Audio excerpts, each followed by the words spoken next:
The exterior angle theorem. First off, let's talk about what an exterior angle is. When you're dealing with a triangle, and here you see a triangle, you have three interior angles. Interior means on the inside. There's three angles on the inside, but you also have what's called exterior angles. If these angles are on the inside, this angle is on the outside. It's an exterior angle. At every one of these corners, and you could actually draw it this direction, or I could draw it this direction. It doesn't matter which direction you draw. But if this is your interior angle, this would be, again, an exterior angle right here. If this is an interior angle, and again, you can draw it this way, you can draw it this way, it doesn't matter. I'm going to draw it this way. This would be an exterior angle. Now, from lessons past, if I know the measure of angle 2, how do I find the measure of angle 4 there? What's the relationship between angle 2 and angle 4, Sydney? What will they always add up to equal? 180. Angle 2 and angle 4 are let's work it backwards. Angle 2 and angle 4 are supplementary because they form a what? Anybody? Linear pair. Good. So, the relationship between any interior angle and any exterior angle will always be that they add up to 180. Now we've got this other theorem, and before we actually talk about the theorem, I want you to explore it. I've got a triangle, and I know that this angle is 40 degrees, this angle is 60 degrees, and I want to find this angle. Let's talk about ways that we could go about doing that. Let's do it the long way first. If we have a 40 and a 60 degree angle, well, that adds up to 100 degrees, Ethan. So if these two add up to 100 degrees, how big is this angle, Ethan? 80. And if this is 80 degrees, Ethan, how big is this angle? Yeah. So let's go over what I just did. I added these two interior angles together and got 100. Since the three add up to 180, I took that 100 and I subtracted it from 180. And then I turned right around and took this 80, and since this form a linear pair, I subtracted this one. It's 80 from 180, and I got 100. Think about that. Think about how much extra work you just did there as we work this other problem. Let's say that this is a 30-degree angle, and this is a 50-degree angle. Actually, let me make up some rules. That's going to give me the same. Let's do 30 and 90, not drawing the scale. 30 degrees, 90 degrees, and I want to know how big is this exterior angle. Everybody understands what I mean by exterior angle, an angle on the outside.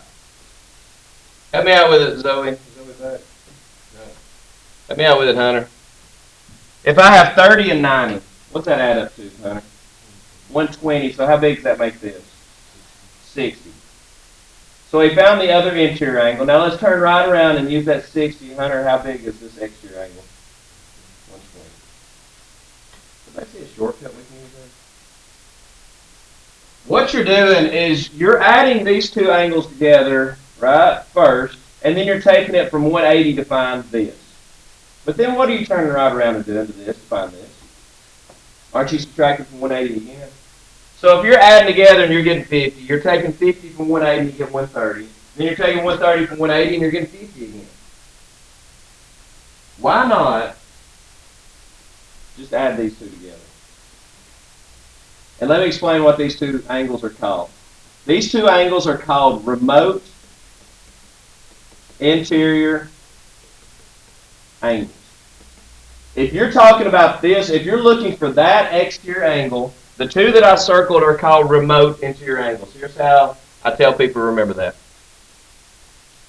If here is your exterior angle, okay, let's say that you set your television screen right there. Okay, you're in your living room, you set a television screen there. If you're right here, do you need to use the remote? No, you're standing right next to the TV, right? But if you're here or here, you'll need a remote. Okay, so those are your remote interior angles. The remote interior angles are the angles that are the farthest away from that exterior angle. And the theorem states, you already know it, the exterior angle theorem. the measure of an exterior angle is equal to the sum of the measure of its two remote interior angles. So if you want to find how big an exterior angle is, instead of jumping through a couple of hoops, just add up the two remote interior angles. That's the easiest way to do it. So what I've got here, I've got a triangle with 3 interior angles and 3 exterior angles.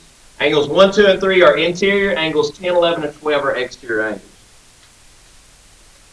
Nicole, if I wanted to find out how big angle 11 is, what's the 2 remote interior angles for angle 11, Nicole? 3 and 2, right? So if you want to find out how big 11 is, simply add up the size of angle 2 and the size of angle 3. Destiny, if I want to figure out how big angle 10 is, what 2 angles would I add together? 1 and 2. And if I wanted to find out, Sierra, how big angle 12 is, I would add together angles 1 and 3. An exterior angle is equal to the sum of its 2 remote interior angles. Okay, that's your theorem. Let's work some problems. Well, actually, here's the proof of the theorem. We'll go through it. This is what's called a flowchart proof. Talk about all different types of proofs. We normally do the 2-column proof, given the reason statements. That's fine. But there's other types of proofs out there. Given here, given triangle ABC, that's all you're given. I want to somehow prove that the measure of angle A plus the measure of angle B is equal to the measure of angle 1. It's a pretty easy proof. Triangle ABC is your given. Okay, here you see, here's your statements, and what they do is they write right below it. That's your reason. We're given triangle ABC, and hey, I know one thing. Given a triangle, I know that the measure of angle A plus the measure of angle B plus the measure of angle 2 is 180 degrees. Learned that yesterday. That's actually called the triangle angle sum theorem. The 3 angles of a triangle will always add up to 180 degrees. Okay, we're done with that chart, or we're done with that piece of the chart. Now let's move over here. By definition of a linear pair, what do we know? By definition of a linear pair, Megan, do you see a linear pair anywhere up there? Angles 1 and angle 2.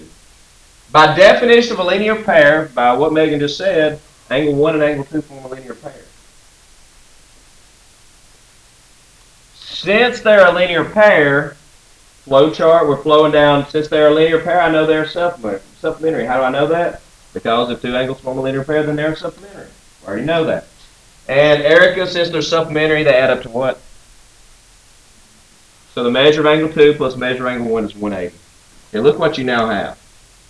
You're here. Measure of A plus measure of angle B plus measure of angle 2 is 180. Measure of angle 2 plus measure of angle 1 is 180. Hey, wait. They're both equal to 180. If 2 things are both equal to 180, then aren't they equal to each other? And they put substitution. That's fine. Substitution or transitive property, I'm good with either one. Okay, transitive property says if A equals B and B equals C, then A and C must be the same. I'm good with either one there. Now look what you have. The measure of angle A plus measure of angle B plus measure of angle 2 equals the measure of angle 2 plus measure of angle 1. Hey, wait a minute. We've got the measure of angle 2 on both sides. We take that off, and look what you're left with. The measure of angle A plus measure of angle B, measure of angle A plus measure of angle B equals the measure of angle 1. That's your exterior angle theorem. By subtraction property of equality, if you take the measure of angle 2 off of each side, you're left with what you're trying to prove. Okay, so that is a proof of anytime you add the 2 remote interior angles, you'll always get the size of the exterior angle. Again, to work these problems, you don't have to do it any way. You can do it the long way if you want to. The long way, add 27 and 52, subtract from 180, give you this angle. Subtract from 180 again, give you this angle. Or the easy way, Jackie, how big is angle 1?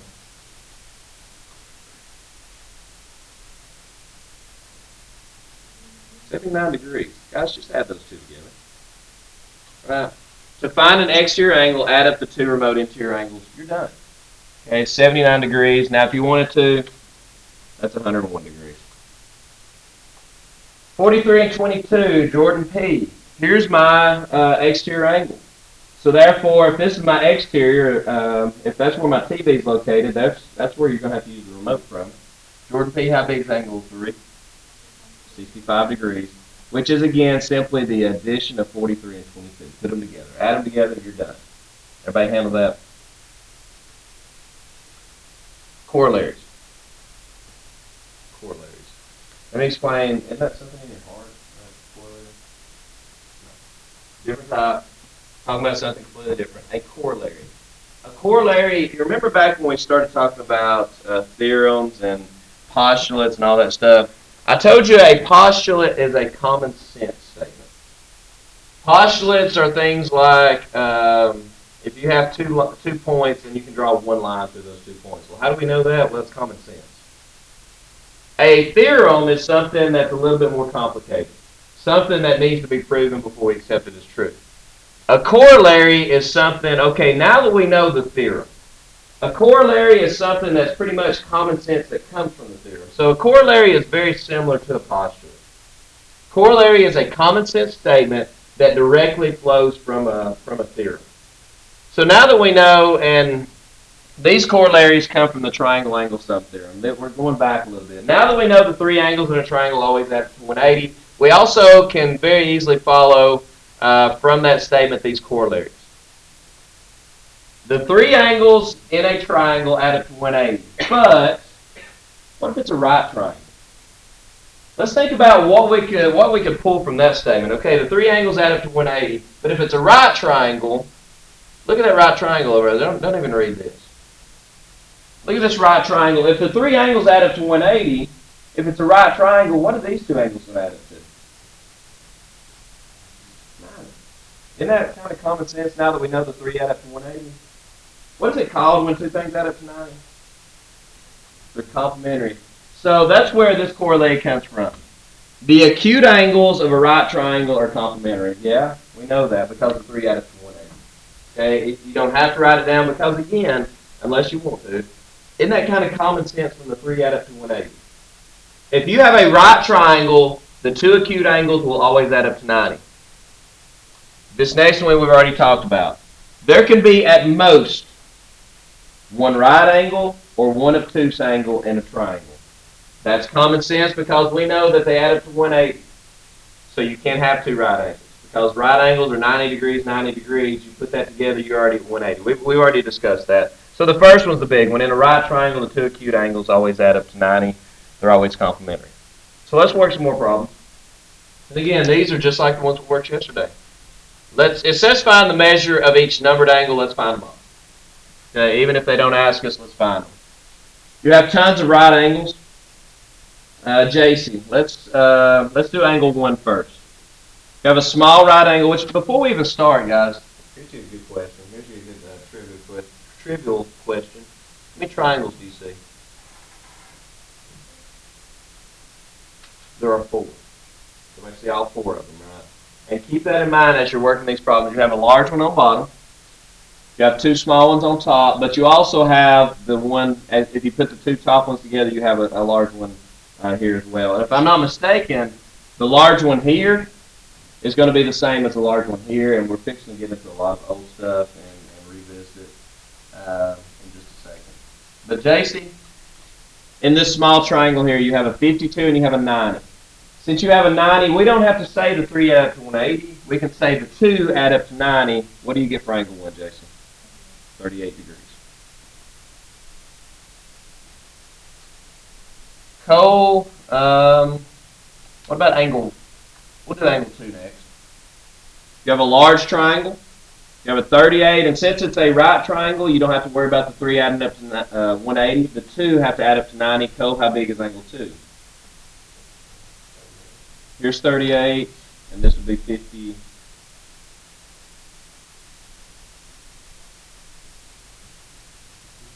Good.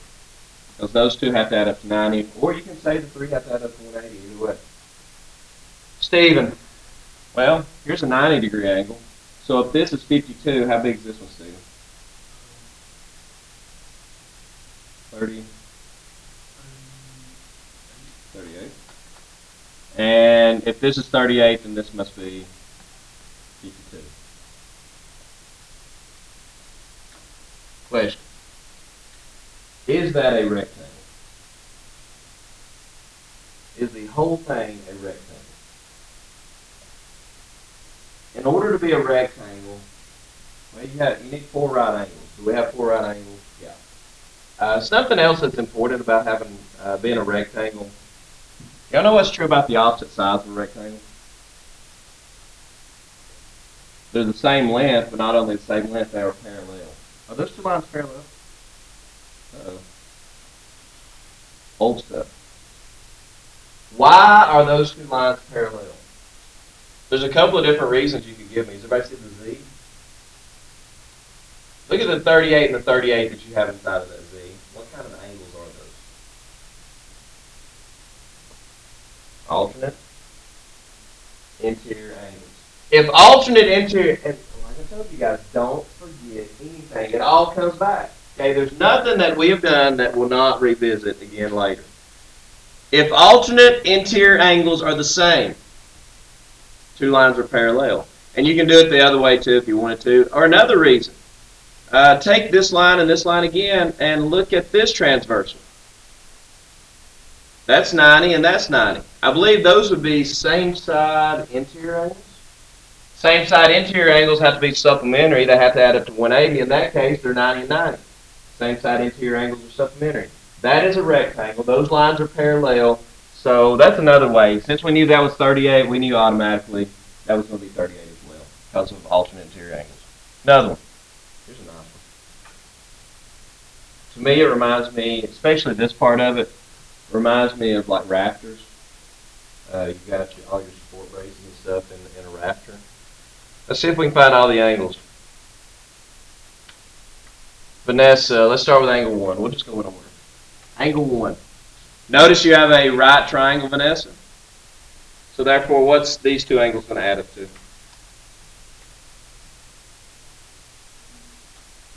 I think you said again. 90.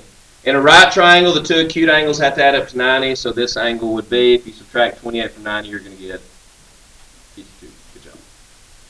Which moves us to Claudia, the second angle. I believe if this is a right angle, this is also going to be a right angle. So you have another right triangle. If this is 90, these 2 have to add up to 90, which Claudia leaves you what for angle 2?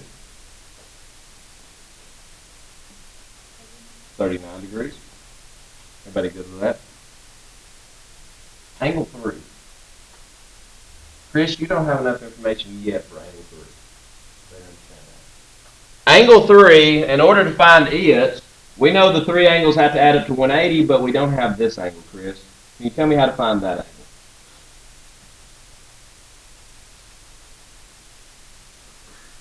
Yeah, how can I find this one?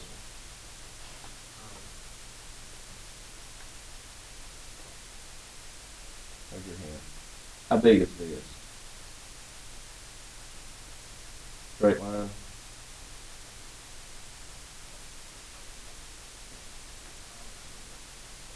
Okay, all the way around, 360. Everybody good with that? Halfway around, y'all help them out. How many degrees? Good. So if this is 51 degrees of it, that leaves you with 129 degrees. So really, more than likely, you had to find that one in order to find the whole thing. Not really. Here's another way to do it. I'm not even going to ask you how many triangles are there, because there's a lot. There's more than 1, 2, 3. There's more than 5. Look at this. Here's another way that you can find angle 3. Does everybody see this triangle? That triangle is also a right triangle. So if you want to do it, this way might be a little bit more complicated. If you want to do it this way, this angle and this angle would have to add up to 90, which leaves me with 65 degrees. These 2 would have to add up to 65. Well, you've already got this one. It's 39, which leaves me with 26. Adds up to give you the 65. The easy way of doing it, now that you have this is 129, you can do 129 plus 25 is 154. Subtract that from 180, you also get 26 degrees. 52, is it 62? Sure is. Thank you very much. 62 degrees there. Same thing on the other side. I'll go through and do these. You have a 90-degree angle. Anytime you have a 90-degree triangle, the 2 acute angles have to add up to 90, so that makes this 55 degrees. Since this is a 90-degree angle, The angle addition postulate says if you add up the small angles, it's going to equal the whole angle. So since the whole angle is 90, this is 55, that leaves with 35. In a right triangle, you've got 35, I believe that would leave 55 for that, 35, 55, and 90. There's all the different angles. Again, there's other ways you could work it. You've got this large triangle. Since this was 35 and you knew this was 90, then that left 55 for that one. You can work these several different ways. Okay, loads of different ways. Any parallel lines there? I believe so. If I'm not mistaken, I believe this line would be parallel to this line. Wouldn't it? No, it wouldn't. It's close. It's very, very close. Do you see how close it is? In order for two lines to be parallel, always look for the Z. Alternate interior angles would have to be the same. They're not. You got a 52 and a 55. Extremely close, but not quite parallel. Is anything else parallel? Maybe this one with this one. Again, always look for the Z. Let's do the Z from here.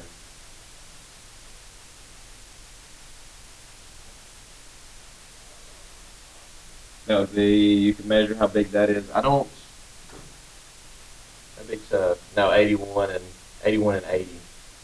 Or 81 and 90. That's a little bit off too. Those are not parallel. No parallel lines in that one. Moving on. Let's do this one and then we'll move on to the, actually, let's try to find the ugliest one. This one looks uglier. Let's do it. Find the measures of everything. Let me blow it up. Okay. I want to start out with a theorem that you've already forgotten. We just learned it, we've already forgot it. Because we didn't use it much. I want angle 1 first. See if you can figure out how in the world would you find, and you don't have to go in order. I'm not saying that you have to do 1 to 2. I want to do right now number 1 first. Just to see if you remember a theorem that we just went over. 130 degrees. Whoops. What do we call that? What kind of angle is that? On the outside of that triangle. Y'all see the big, take the big triangle. This big triangle and try to picture, just take these two lines here, just take them off. What kind of angle is that? Exterior, perfect. If that's an exterior angle, what two angles are going to add up to 130? 8 and 1. Y'all see that? So could you start with angle 1? Sure. We know that angles 1 and angle 8 has to add up to 130. So how big are they apiece? Perfect.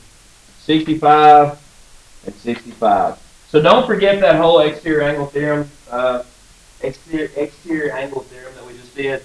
The two remote interior angles have to add up to the exterior angle. Now that's probably not the way that y'all worked it. Here's how I worked it. I started with angle 2. Good job. Let's start with angle 2. Here we have, I guess you could call it a linear pair. 130 and this big angle will form a linear pair. So 130 and 30, that's 160. Kyle, how big is angle 2 then?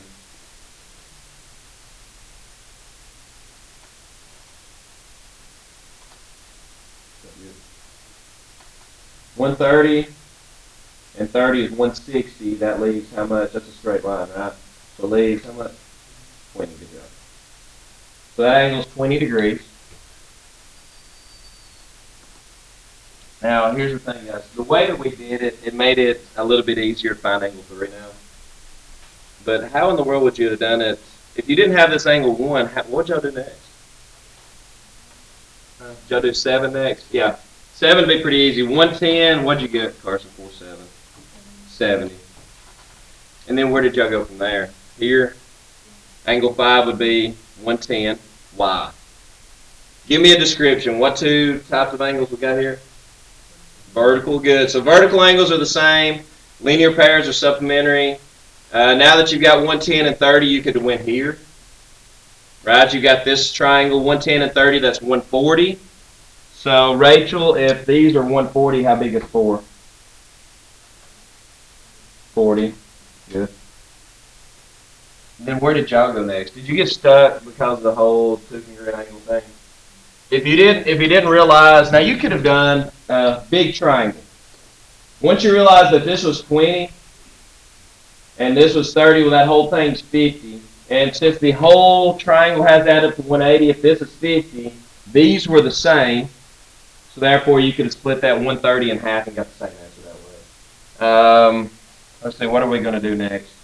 Caitlin, this is 70, this is 65. How big is angle 6?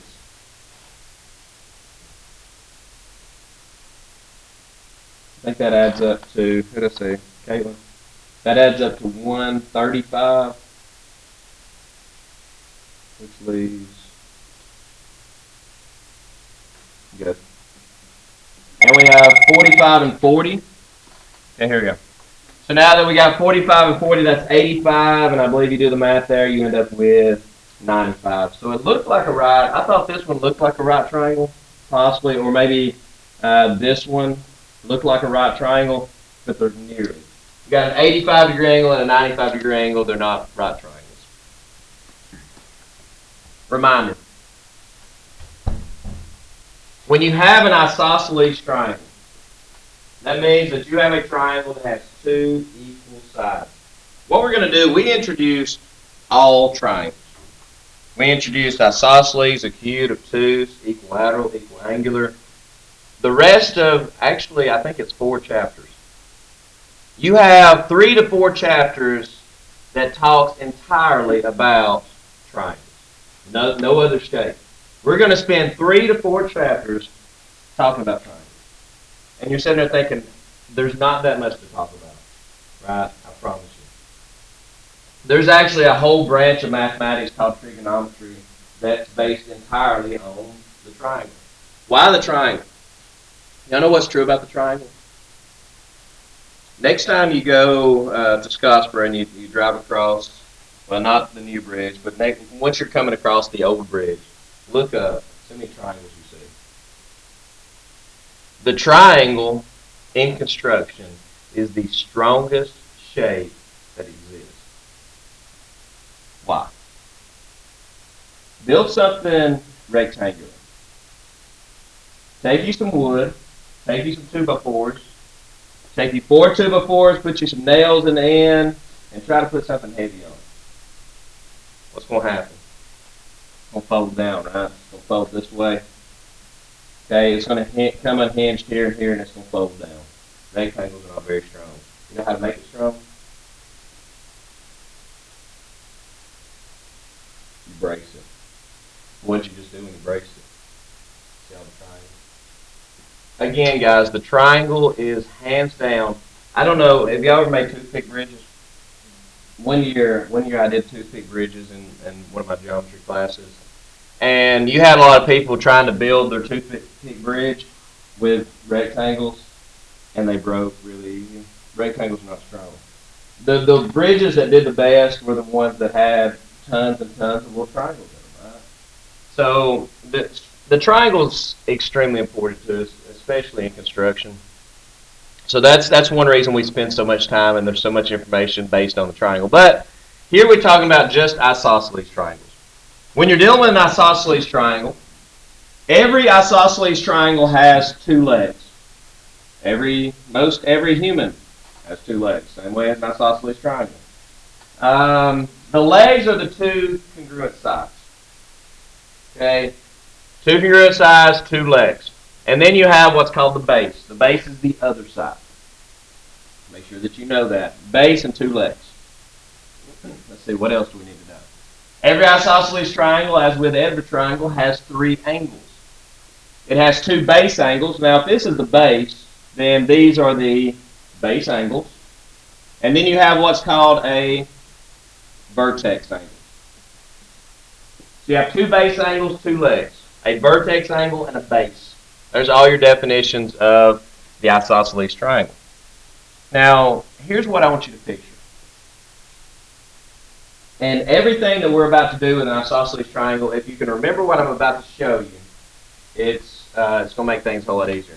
Remember back when you talked in 2nd and 3rd grade about lines of symmetry?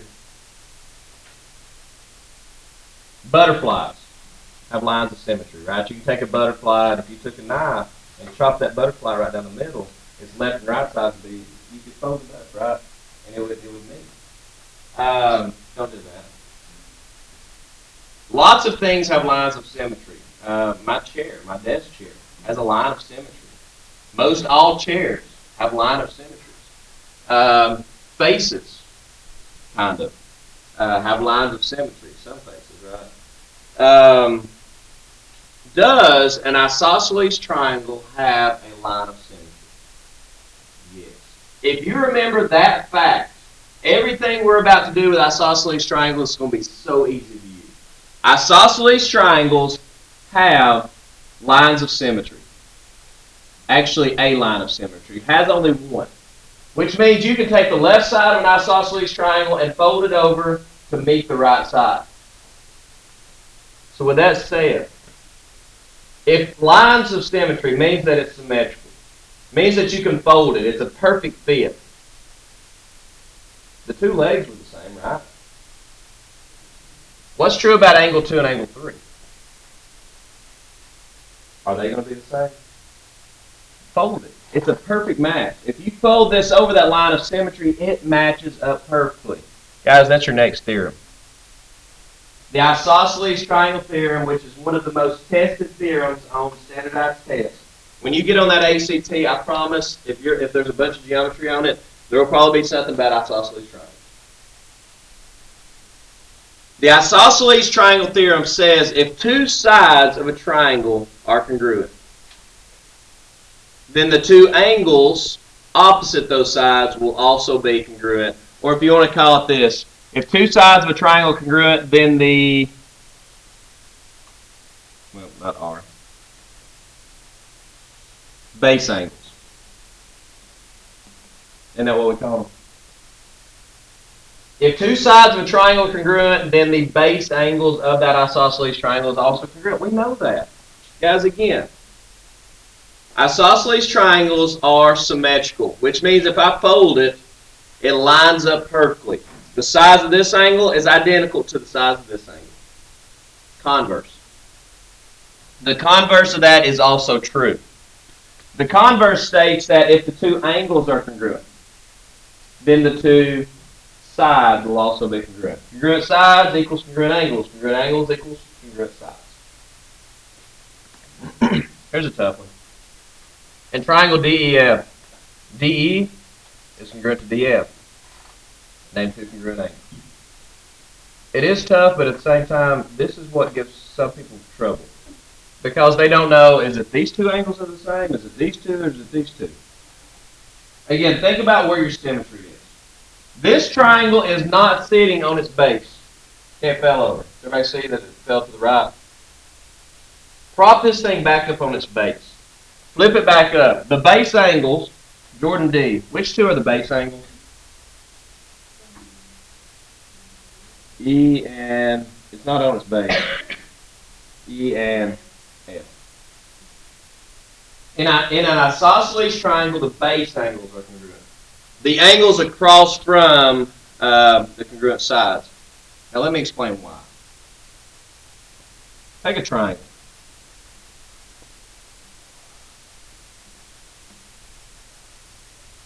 Angle A, side A. Carson, take that triangle and make angle A bigger. What happens to side A?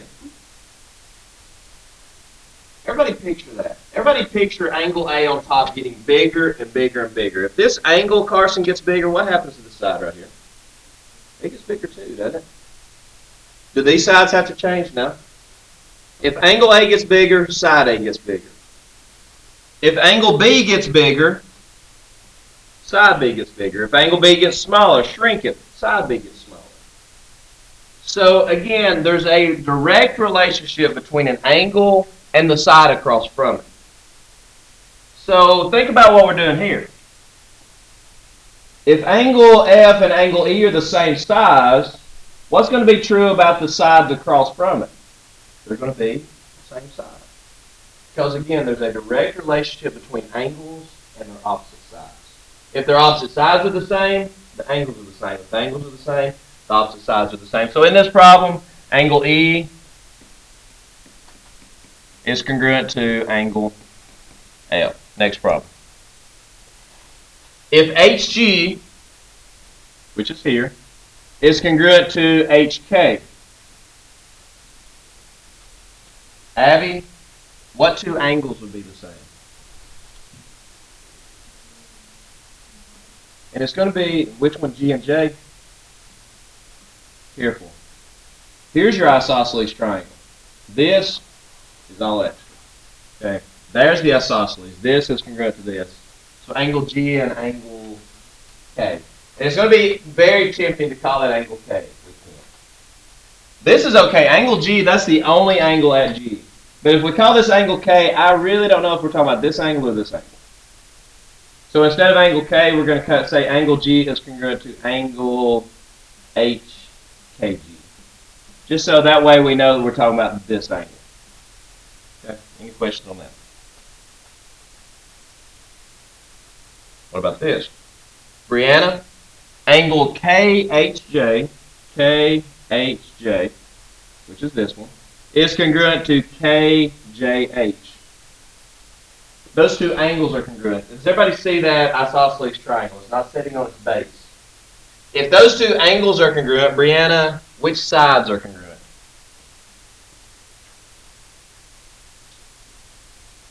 This isn't. Go ahead.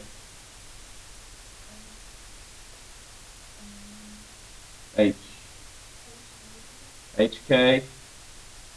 That's one side. Sides are just two letters. HK and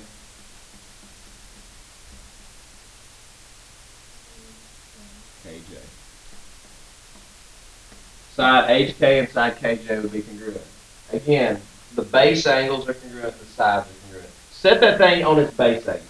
Okay? If these are the base angles, then this is the base. That thing's upside down. Okay, set it back on its base, the sides are going to be congruent. The legs are going to be congruent. Okay, this one looks confusing. If AB is congruent to AE, I'm going to outline it. There, guys, is my isosceles triangle. Forget everything else. If side AB is congruent to side AE, Sydney, what angles would be congruent? And that one is on its base. This is the base here. So angle B and angle E. That is correct, but the only thing, again, we're not going to be able to call it B and E, because angle B could be this angle, it could be this angle, or it could be the whole angle. So instead of calling it angle B, she is right, I know what she's talking about. We're going to call it angle ABC, maybe, is congruent to angle AED. Which again, guys, that's not the only way that you can name those. You could also name it ABD, you could name it ABE, and you could name this one AEC or AED. Any of those would have been fine. That's enough of those. Corollaries, and then we'll stop for the day. Again, a corollary. Now that you have a theorem, a corollary is common sense that relates to that. It stems from that. Okay. Here's your first corollary.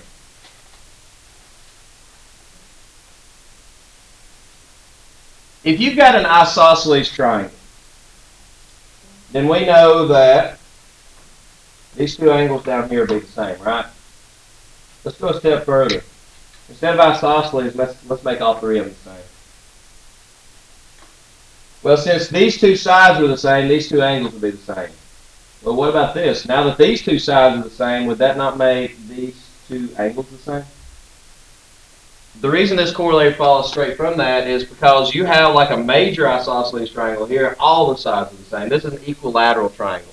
If a triangle is equilateral, then it will also be equiangular, which again, meaning all three of the angles will equal 60 degrees. And the corollary that stems from that, well, guys, look at this. If these two angles are the same, these two sides will be the same. If these two angles are the same, that means that these two sides will be the same. If these two angles are the same, it means these two sides will be the same. If you have an equiangular triangle, then you have an equilateral